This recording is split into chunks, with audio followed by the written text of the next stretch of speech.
Oi mun lapsi. Niin.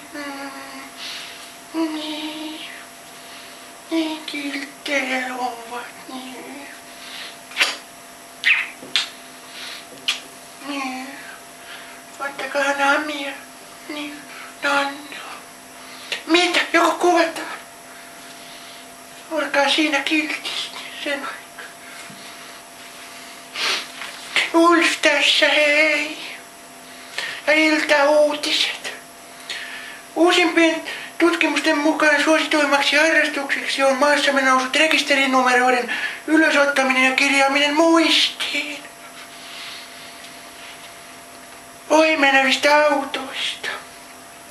Suurin kiinnostus harrastukseen on Turussa, pääkaupungissamme. Ei saa kinastella lapset, ei. Olkaa. Myös itsensä paljastelu on nostanut suosiotaan vapaa-ajan vietossa. Mitä on paljastelu? Ja osanottajia on jo ympäri maan. Eniten kuitenkin Suomen syrjäytyneemmällä paikkakunnalla, Tampereella. Voi niitä tamperelaisia, voi. Näkeekö äiti tämän ohjelman? Kiinnostus on myös lisääntynyt yökyläilypelissä, jota voi pelata mihin vuorokauden aikaan tahansa. Varsinkin vanhempien luona asuvat nuoret naiset ovat ottaneet pelin omakseen. Hyvät tytöt, harrastakaa kaikenlaista, se on hyväksi. Oi mun lapsia, voi. Vessapaperin käyttö on lisääntynyt kotitalouksissa huomattavasti.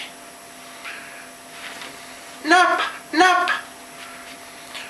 Johtuen siitä, että ihmiset eivät enää viitsi taittaa paperia pyyhkiessään ja pyyhi samalla paperilla uudestaan, vaan se laitetaan pönttöön heti ensimmäisen viuhkaisun jälkeen.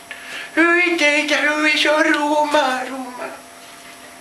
Hei äitille, Ulf täällä. Pyydä anteeksi tuo.